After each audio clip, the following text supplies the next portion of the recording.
going on? Thank you so much. Feel like $1 million. Shout out TMZ, you up? Let me check out that rig. TMZ stands for the Mayweather Zone. How'd you find me, bro? I got my disguise on. I love my TMZ family. Wow, Welcome to TMZ Sports. Babcock here. Cardi B and Stefon Diggs are having a baby. They are one of the biggest couples in all of sports and entertainment. There have been people who, over the weeks, over the months, have speculated that they weren't even together anymore. Well, they could not have been more wrong, because this morning, Cardi B goes on CBS and she announces that she is having her fourth baby. Of course, she's got 3 kids with Offset, but her first baby, her 4th child overall, with the NFL star. And yeah, they're still together, Lucas. They are, and you talk about chatter. A lot of people were speculating that she was pregnant for a while now, and she denied it so many times. There was even some talk outside the courthouse for her battery and assault civil case. You remember this is a couple weeks, like a week or two ago, when she was on the stand. She had some really funny moments on the stand, but don't ask about the pregnancy. An absolute viral case. But yeah, so she went on CBS Mornings and talked to Gayle King, and right off the bat, she asked, "Are you pregnant?" Or is there anything you would like to say about those rumors? And she goes, "I'm pregnant," and we couldn't be happier. And she actually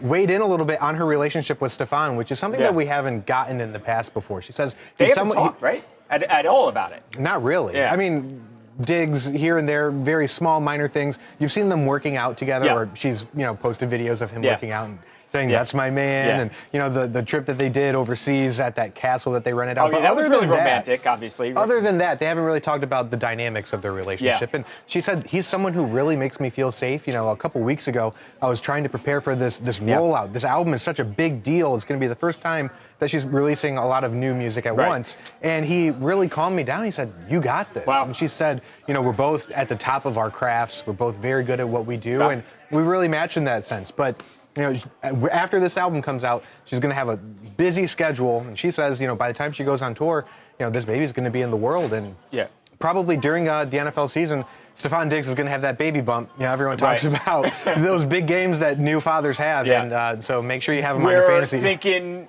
early 2026, right? Obviously, we're here mid-September. We're thinking early 2026. By then. Okay. Yes. And again, she's got the big music. Now, this is at all on the heels of, and we mentioned Offset there, they've got 3 children together.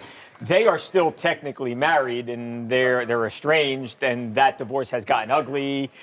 Asking for money now, so this has really turned ugly between them. Yeah, and if you recall, Offset has previously weighed in on Stefon Diggs and Cardi B before. Did he say I passed or something? He said, I passed that. That was after she hard launched him for the first time. And if you remember, Stefon posted an image of him catching that. Right, he responded. So there's clearly some bad blood, if that's what you want to call it, between the two. So far, we haven't heard anything yet. But like you said, they're still technically married. They still have 3 kids together. They've got to co-parent the kids. I'm assuming there's going to be some kind of shot coming. You hope for the sake that everybody kind of moves on, plays nice, but they haven't so far. Because they're going to let's be honest, like Stefon and Offset, they're going to have to interact with each other.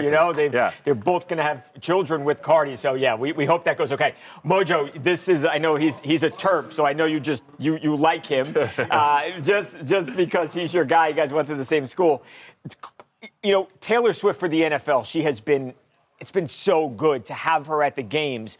We have not yet seen Cardi B at any Patriots games, at least to my knowledge. Do you think now that this has obviously now been taken to the next step, that they are expecting the baby together, do we now start to see Cardi B in New England at Patriots games watching her man play? Of course she's going to be coming to some of the games at this point, right? I don't know think so. How frequently. She might say she can make all the games. She might not be feeling so well in later stages of her pregnancy. Obviously, she has her own life going on, her own commitments and everything. So I can't imagine we're going to see her every single game.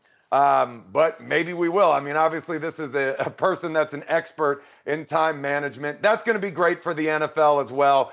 You got to think they're probably going to learn a little something from the T Swift experience and not cut to her every 5 seconds and make fans actually hate her for no wrongdoing of her own. But this is great for the brand, right? It's great for the entire league. It's great for all the teams involved. Maybe, you know, we get her to perform at some of these games down the line. Are you working on planning the wedding? Are you doing this now? Is that the next? That's the next step. That's the next step in it all. Don't stress about it. I remember thinking about it with my wife. That one's going to be easy. I just got to figure out if win a football game first. Yeah, you got to do one of that. The wedding planning will be easy compared to trying to figure out how to catch a football. Yeah, you got to do DJ or band. Are you thinking about all this stuff? Yeah, I think we're live music kind of people, you know. So I've seen you perform. You have to. There he is, Travis Kelce, for the first time talking about the wedding planning. Of course, he and Taylor Swift engaged a couple of weeks ago.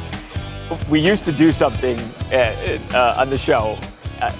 What he said, what he meant. I've never heard somebody beg for a wedding invitation more in my life than Jimmy Fallon was there. But of course, kidding aside, I am sure who wouldn't want to be invited to that event. There, Travis was pretty openly, I thought, talking about the wedding, and that. I think it's important to note, based on his comments there, that he is going to have a role in the wedding. I get that vibe, right? And wedding planning, I should say, because we had read some reports that it was all Taylor's job, and this is going to be. Assume, like, Travis stays out of it. He's going to play football, but I mean, just the DJ versus live band alone, I think, says a lot that he has some input on it. But I get the vibe that he's going to be more hands-on. More hands-on than I thought. Yeah, I thought that was kind of an important conversation. I think they should do both. I think they should have band and DJ, but rock band, DJ, marching band, everyone is going to be lining up to do this. Foreigner already threw their hat in the ring for this. That might be a little, they may be a little old, Foreigner, but like legendary, right? And the fact that you have acts like that saying, I will play. There are talks, and people are like, well, is Taylor going to perform? And I'm like, if she deserves one day off, I think it would be her wedding day. I think she's going to sit that one out. But other than that, I mean, Travis, yes, he says live band or DJ. Yeah, he can give his input there, but I don't think he's going to be sitting there going between whether he wants eggshell or bone-colored flowers on the table. That's just not how it's going to be. And it's also during the season, Taylor's probably super excited about this. That she's already going to everybody that she knows who's had weddings and getting all their input and all that. Travis is so focused on the season. Like he said, he is joking, but he is like, we're 0-2. What is going on? Like, we got to get this figured out. You handle that. Once the season's over, we'll talk. I'm so curious how many people and what kind of wedding this is ultimately going to be. Is this going to be, are there going to be 2,000 people there, or is it going to be small, intimate? I'm so curious. A lot of this conversation in the lead up, how they even got here, was Jimmy Fallon explaining a story about how they went golfing with Justin Timberlake. And it got me thinking about, well, how many musicians alone could they get to perform, let alone like who could sit in the crowd. So I think it's going to be like we were talking about this podcast today, I think it could be a really good blend of A-list celebrity profile, but small wedding, if that makes sense. And like we talked about previously, Jimmy Fallon seemed to be angling for an invite here. But I don't know. So what I'm trying to say is it looks like it might be like Justin Timberlake comes up for a song. And Kane Brown, we've seen him hanging out with them all the time. It's country music superstar. Maybe he comes up for a song. And then you have the intimate, family stuff. I think this is going to be a really unique wedding. It's not Bezos level, but it's going to have Bezos level guests. Right. So it's gonna be I was thinking before, I'm like, I think I'd rather a DJ, but then they could, because I want to hear this song or that song. They could literally just have those people there and perform the song live. Forget the DJ. It'll be fun. So there it is. First time that Travis has talked about the wedding. They got some planning to do. First things first, they've got to play the New York Giants, the vaunted New York Giants, Sunday night. I just got to figure out if I win a football game first. Big changes for the Jake Paul and Tank Davis bout in November. Details on why the fight has moved from Atlanta to South Beach coming your way next on TMZ Sports.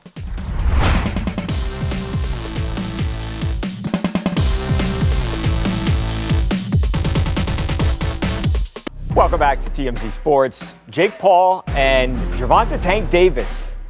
The fight's still happening, but it's not happening in Atlanta.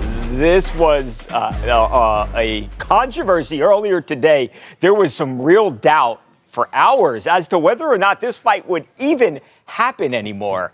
We have now learned since, in fact, just a few minutes before we started taping the show, Lucas, we have learned that this fight is going to still happen on November 14th, but originally scheduled for Atlanta, not so much anymore. Right. Jake Paul is taking his talents to South Beach, just like LeBron James. Does that hurt you to say that? Yeah, it still stings just a little bit. It's going to be at the home of the Miami Heat now, at the Casilla Center. And a lot of this has to do with what was leading up to a few meetings, especially with the Georgia State Athletic Commission. Right. Why? What's happened? In order to put on a fight like this or an event like this, there's always going to be the permits that you have to file. Right. But then there's also, because of the huge weight difference between Jake and Tank, they had to get a rule waiver, essentially saying turn a blind eye to it so we can still do this thing. Okay. And so Jake, he last weighed in against Tyson, 199 pounds. Tank Davis just short of 134. It's a huge difference. Right. And you never see that in boxing unless it's like an exhibition. Right. Floyd versus Logan was a similar difference. Right. According to the chairman of this organization that puts this on, or has to give approval to put on an event like this, he said, essentially, a few weeks ago, this is not going to happen. I don't know why they're trying to do this. It's not going to be happening in Georgia. Right. And in order to get this to go through, you need 3 out of 5 people on the board to approve it. Okay. He's one of those three that would have turned it down. Right. And so I guess the writing was on the wall to where they decided they're probably not going to approve this. So they didn't Let's have the look vote. elsewhere. And as of Tuesday, I believe pre-sale was still available on the State Farm Arena website, which is where the event was going to go down on November 14th. And the guy came out and he said, I feel like the public needs to know that this is no longer going to be taking place here. Right. Well, you don't want people to start thinking they're going to buy tickets and plan trips or hotel rooms. And then Jake Paul fights, whether you love it or you hate it, it's a big deal. We did not know whether or not this was going to happen for a period of time this morning, but it is. I don't understand it fully. I get there's a reason that there are weight classes. It can be dangerous. We understand that. But the reality is that Jake Paul is the guy who's not the professional, right? The other guy has more experience. So I don't know that it's an issue where Jake Paul is at risk physically. It doesn't really make too much sense to me, Shannon. But can we please, really be honest? Yeah. Even if this fight does happen, everybody's gonna believe it's rigged. Yeah, no one's gonna. I guess depends what happens. If Jake Paul wins, they're gonna say it's rigged. If Gervonta wins, they're gonna say, you know what, it still ruins boxing because Gervonta, to a lot of people, is considered as a face of boxing. Mm-hmm. So him to go fight Jake Paul, granted, he said he was gonna retire. Yeah. Soon, so this might be his last fight, and it's just a big payday for him, and then he's just gonna go seal off. So. Yeah. No, don't be shocked. Honestly, I think, like Shannon said, if this ends up being Gervonta Tank Davis's last fight, would I be surprised? Yes. Would I be shocked? No. I think he's made it clear that he's not in this thing forever. He's made a ton of money. He will make a ton of money against Jake. That much we know for sure. The question that I'm interested in here, and we'll move on and we'll ultimately find out, but do more people watch Tank Davis and Jake Paul than watched Canelo Alvarez and Bud Crawford? Lavar Ball shows off his new prosthetic leg after having his foot amputated earlier this year. The big baller brand honcho says he's back, baby, when TMZ Sports returns right after this.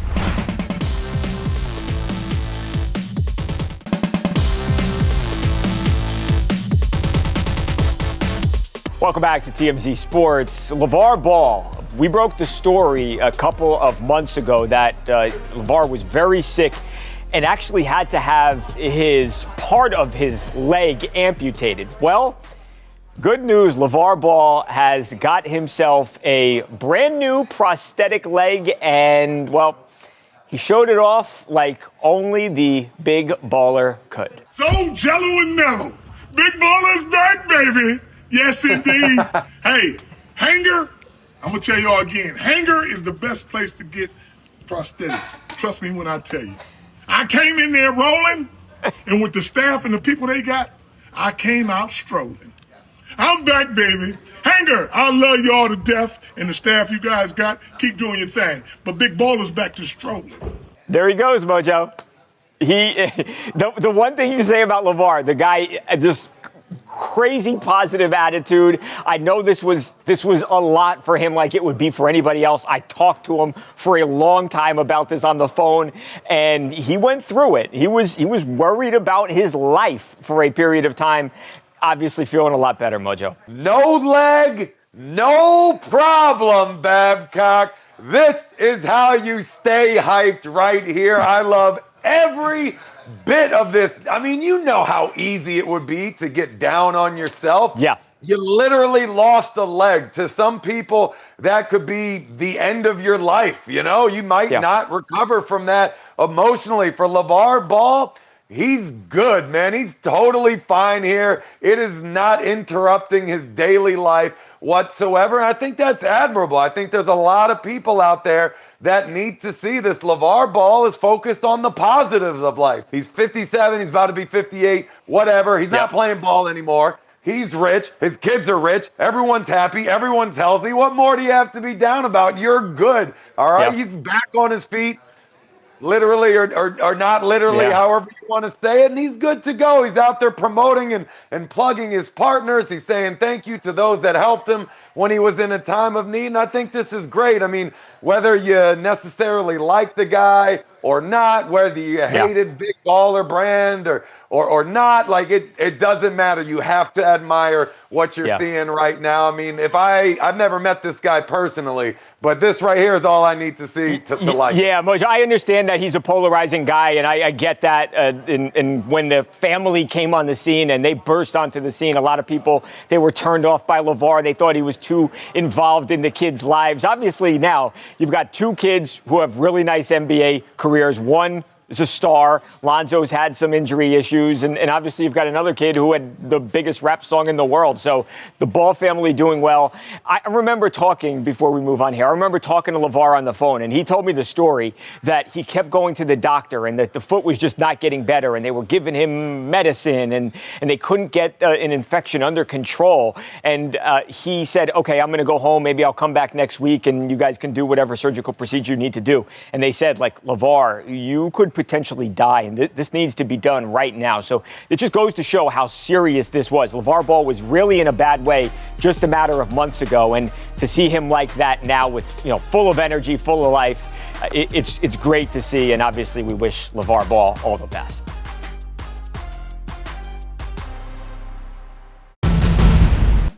The Dolphins quarterback Tua Tagovailoa put himself down while praising his opponent this week, Josh Allen. We'll let you decide when TMZ Sports comes back right after this.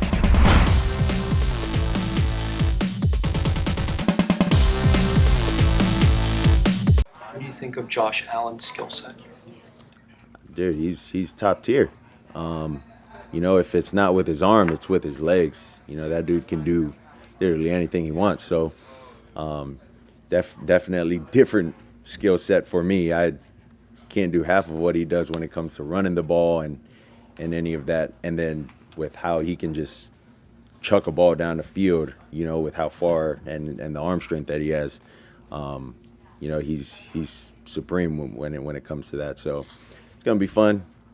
Get to see him, get to play him again, and we'll see. Welcome back to TMZ Sports. There's Dolphins quarterback Tua Tagovailoa just heaping praise on Josh Allen, on the Bills quarterback. The 2-0 Bills playing the 0-2 Dolphins Thursday Night Football this week. I think a lot of people that have looked at that clip and are like, I don't know how I feel about that, about talking just so glowingly about the opponent. And not only that, the verbiage he used was, I'm not half the player. Right. And from what I saw in the Instagram comments section, all that stuff was, we know. That's what I'm saying. And it's brutal and it's sad, but like, he has become that. It's kind of sorry. Like, I saw some things when he was throwing the interception in the late game in their last weekend where they were like, he did the thinkable. He's a believable player. You know what I mean? Like most people are like, he's done the impossible. Like, he did the possible. I mean, Tua's become more or less a meme now, and for him to kind of admit it at a press conference, it's a little bit sad. So hopefully he plays a little bit better, but man, that team is going nowhere in a hurry, it seems. Yeah, I mean, they need to win this game this week. They're 11.5 point, or give or take half a point, underdogs. You go 0-3 in the NFL, and the players, I don't know if they believe now, but the players stop believing and your season is done. It is a wrap. And I mean, I don't know how that coach ends up surviving the year then. They desperately need a win, as bad as you could. Yeah, I mean, look, for me, I didn't love the comments. Yeah. I didn't hate them, though. I mean, look, there is a certain level of respect when you're about to play somebody. You're playing Josh Allen. He's the MVP of the league. Let's be real. Nobody else did it in the league like him last year, except maybe if you want to talk about that quarterback over there in Maryland for the Baltimore Ravens. That's a different discussion there. Here's the part that I hated the most about that interview. We'll see is what he said at the end. We played the Bills. We played Josh Allen. We'll see how it goes. To me, as someone who played for a while, I hear that. That's the part you're not supposed to say out loud. That's pretty much saying, yeah, we're about to get our asses kicked. We know it. You don't say, we'll see. We're going to go out there and we're going to compete. We're going to show up. And we know we haven't won a game yet. And we know who we're playing, but we're going to get after it nonetheless. You say something like that. You don't just say, we'll see. That's tough. Obviously, Tua, not the player he was before. You guys have seen the head hits, man. And that's tough. I mean, getting back on the field as one thing, functioning after that brain trauma, that's something entirely. And I'm not even just talking about having the cognitive ability. You just don't want to put yourself in the same situations that you were willing to risk before. If you talk about running the ball, that was one thing that I heard when I heard him talking about Josh Allen's style of play. If I'm Tua, I don't feel like scrambling that much anymore. Look how it scrambled my brain in the past. I'm like one more big shot away from retirement. If anybody deserves that kind of praise, I mean, Josh Allen's the guy right now. You know, Josh Allen, Lamar Jackson. I mean, those guys are the best players in the league right now, period, at least at quarterback. So, look, if you believe in trap games, this probably is the literal definition of that. Again, Dolphins 0-2. 11.5-point underdogs. Can he shock Josh Allen? Can he shock the Bills? We will find out Thursday night. As for us, we are out of time. We've got a big show tomorrow. We'll see you then. I'm a lawyer.